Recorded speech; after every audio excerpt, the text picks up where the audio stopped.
is Emma. I am the AmeriCorps Stewardship Coordinator at Clearwater Conservancy, and Clearwater is serving as a coordinating organization for the Masters Naturalist program. And this is also the first season that the Masters Naturalist has come to Seneca County, which is very exciting. Let's get started. So just an overview of what I'll be talking about in this webinar is the mission and program history of the Masters Naturalists, some of the requirements for the program, some about the curriculum, more about the capstone project, and some volunteering, and then lastly, how to apply and where to find more materials. Some about the mission and program history. So the mission of the Masters Naturalist program is to build a core of knowledgeable and skilled volunteers to provide outreach and service dedicated to conserving Pennsylvania's natural heritage. So the goal of the program is to again create this core of educated volunteers to increase public awareness of Pennsylvania's natural history, ecology, conservation, and management, and to cultivate disciplinary partnerships among natural resource agencies and groups. So some about the program history. The Pennsylvania Masters Naturalist program is a nonprofit. It was officially classified as a nonprofit in 2014, but it had its first training in Philadelphia in 2010. In several other states, they are ran by the University Extension Office. As I'm sure some of you might know, the Master Gardeners program here at Penn State. Currently, there are Master Naturalist programs in at least 30 states, and each state operates independently. So these are the stats that they have on the website of program outcomes since 2010. All right, so now some about the requirements to applying to the program. So the qualifications are that you have to be 18 years and older, strong interest in natural history, strong interest in communication skills, so wanting to learn more and working with the public, eager to complete volunteer service, and candidates should live in the same ecoregion as the training. So I'll talk a little bit more about the ecoregion in further slides. And then everyone to be considered will have to submit an application for the Masters Naturalist program. Here are the requirements that everyone will have to complete in order to become a certified Masters Naturalist. So in year one is an initial 50 to 55 hour core volunteer training, and that's what's being offered in Seneca County this fall from August to October. So after October, when you finish the training, you'll then have 1 year to complete 30 hours of volunteer service and then 8 hours of advanced and continuing education. And then year 2 and beyond, in order to maintain your Masters Naturalist certification, you'll have to complete 20 hours of volunteer service and 12 hours of advanced training. And I'll talk more about what are the requirements for meeting volunteer service and advanced training. All right, so it's now some about the curriculum.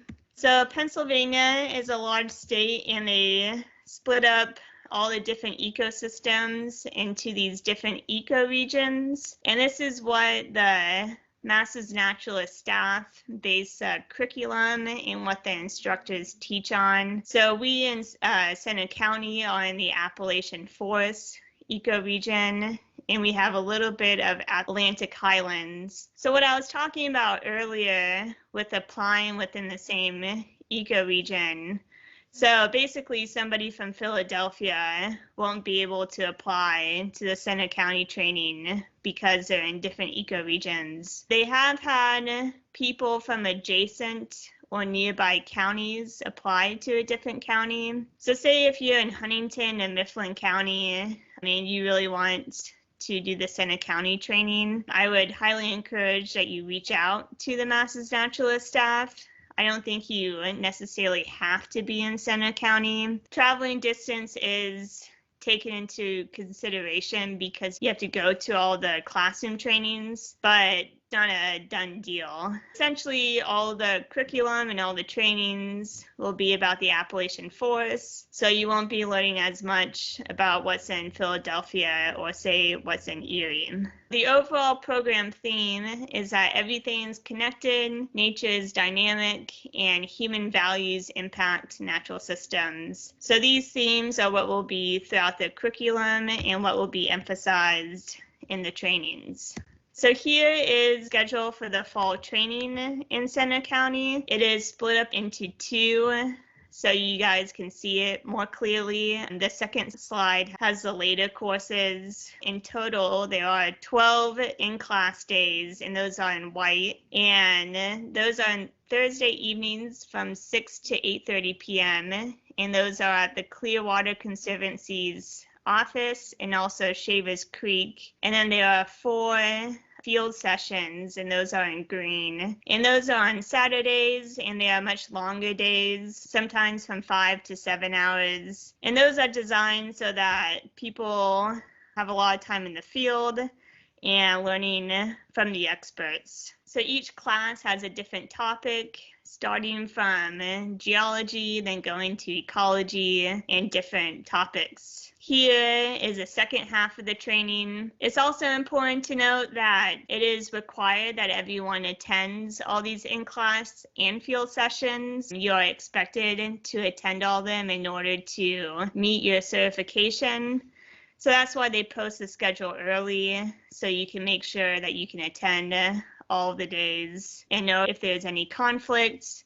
They do make certain exceptions if a life event happens, but all those decisions are made by the Master's Naturalist staff. It is a major time commitment, so really looking at your schedule and making sure that you can attend all these in-class and field sessions. So now some about the requirements for volunteering and advanced training. For volunteer service, the purpose of the program is not only that you get trained about natural history, but also that you volunteer with an organization. They have certain criteria about how volunteer service is counted, and they encourage volunteers to take leadership roles within an organization that you want to volunteer with. So for an example, if you picked up trash at a local park, that definitely is a good thing to do, but it's not necessarily like a leadership type role that they're looking for. Whereas if you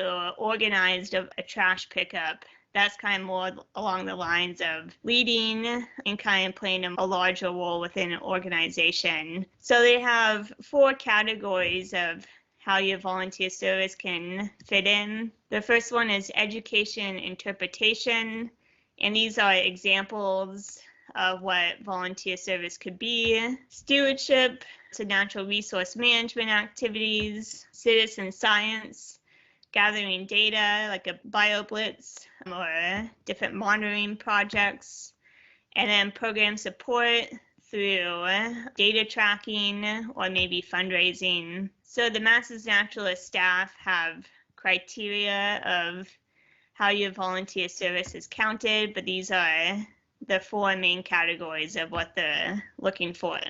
So then 3/4 of the way through the classes, each trainee will have to complete a capstone project. And this is merely just an exercise for trainees to start thinking and planning for the volunteer project. For some reason, if your capstone project does not actually become your service project, that is totally fine. Again, it's just an exercise for you to start thinking about what you would want your volunteer service hours to be. So the second to last day of class, each trainee will give a 10-minute presentation about the project and what they want the volunteer project to be, with about 4 to 5 minutes of questions. Nothing to be super stressed or worried about. It's just a way for you to start planning and thinking about how you can give your time. So here are some examples of capstone projects that are acceptable under those 4 categories. So within education interpretation, developing an interpretation walk or designing educational materials. Stewardship, developing a plan of removing invasive species, citizen science, developing protocols for projects, or with program support, volunteer tracking, or again, helping marketing. So those are just some ideas of what capstone projects could be like. And then here are some ideas that us at Clearwater have thought of for future volunteer projects. Clearwater, one of the benefits of being the coordinating organization is that we get to meet some of the volunteers and hopefully get to also be one of the organizations that people would want to volunteer with. So under those 4 categories, people could be hike leaders for Senate Outdoors that Dan True, our adventure coordinator, coordinates. Within stewardship, they could be a riparian buffer steward. So that involves being paired with a riparian buffer and then checking on it periodically.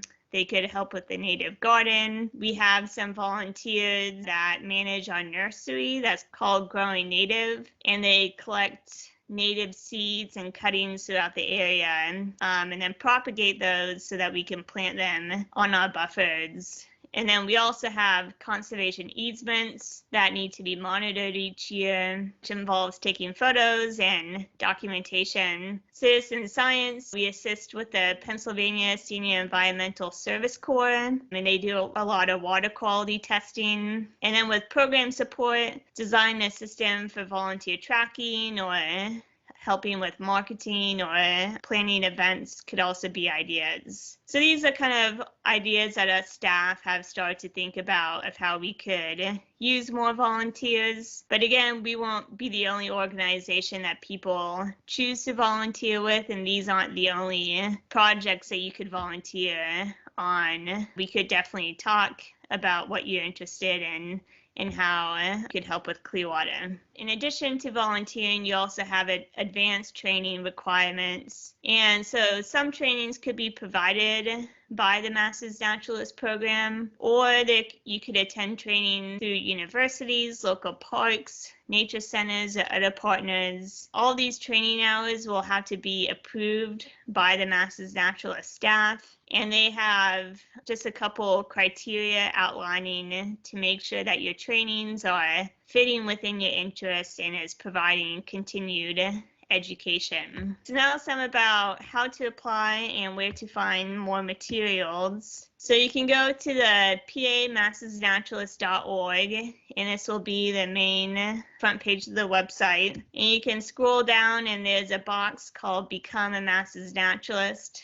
So under training courses, they have courses in every county where trainings are provided by, and Center County is there, which will show you the schedule that you could print out, what I showed you before. Curriculum, they'll have more information about the curriculum. They'll have about those qualifications that I told you about. And then you can go to online applications and instructions in order to apply. So here's the page for applying. Some important deadlines to be aware of. So the early bird application is May 1st.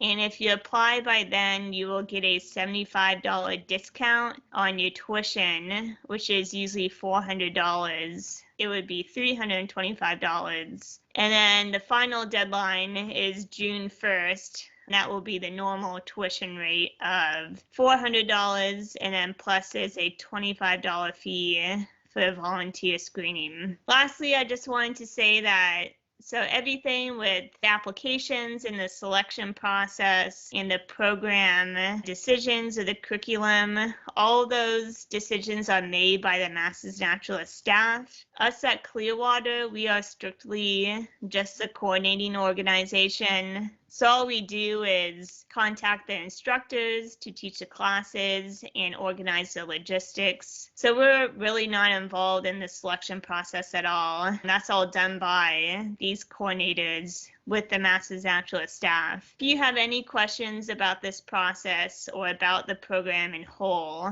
please contact these 2 people below, or there's Michelle. Her email's right here. They can answer those questions. If you ask any of us, we'll just have to refer you to those 3 contacts Lastly, they have a document here, program description and program policy, that outlines all the details that you need to know. So I highly recommend reading that. But other than that, you can go to fall of 2020 to access the application. Oh, then lastly, I was going to say, so the application process is pretty rigorous. They want to make sure that they select people that are not only committed, but also are able to commit the time. So everyone will have to submit an online application. You'll have a in-person or over the phone interview, sign a volunteer agreement and photo release. Then also we'll have to submit a background check and have 2 references. So just know that it's not first come, first serve, that everyone will have to go through an application process. And generally they pick 15 to 20 people. Okay, so once you hit the 2020 fall application, it will take you to this green box where you can log in or start a new application, which is what all of you will be doing. And then it will take you to here where you'll start filling out your information and continue with the application process. That was a general overview of the program, applying to it, and with that I'll look at the chat box and answer questions. So while I'm answering these questions, you can type in any more questions you have. Okay, so the first one, are we Southeast or Southwest region? I was looking at that also, honestly, and I think they just have those 2 coordinators right now because the program started in Philadelphia and Pittsburgh. They probably just haven't been able to extend their staff. So I would honestly just choose one to contact both of them. Sorry that they don't have a central coordinator. Michelle Richard, she is the program director and president, and her email is right here, michelle@pamastersnaturalist.org. She's like the overall director. So if these 2 coordinators, if they're not able to respond to you, you can always contact Michelle. Are you only charged if you're accepted right? Yes, that is correct. If you get accepted, then that's when you pay the tuition. Okay, so the next question, plan for if, for example, school is still not in session in the fall. Recently, I've been in contact with Michelle, the director of the program. So their plans are, if physical classes are not allowed due to the coronavirus, that they will provide online or recorded trainings. They have been researching other programs. There's other Masters Naturalist programs in different states or Master Gardener programs that already provide online trainings. So they've been using those as kind of examples and outlines. If physical trainings are canceled, they will provide online trainings. For the field sessions, they're thinking about recording those professionals out in the field and then sending it to the trainees. And then there would be kind of an assignment at the end of one of those recordings that you would then have to go out in the field by yourself and kind of complete. So maybe like finding certain plants or journaling or maybe even taking a video or photos. And during the application process, they front and let you know what the plans are if the fall would be canceled. Okay, so a question, how difficult is it to find adequate opportunities for the advanced continuing education courses after initial certification? From what I've seen with the materials, is it that you can attend, again, like local parks, if they have any trainings, or seminars through universities, if they have any presentations. Basically, within this link to the program description and program policy, they have a list of 5 criteria for advanced training, and essentially it's, does this training contribute to your overall interest, and does it advance what you've learned upon? So say, like, for an example, you go through this training, you become really interested in birds, and Penn State has a seminar open to the public about ornithology or birds. in year 10, that could be counted as advanced training. But sorry, I don't know for sure about how often trainings are provided or how easily they accept them. I think that would, if you want a more solid answer, that would be a question for the coordinators or for Michelle.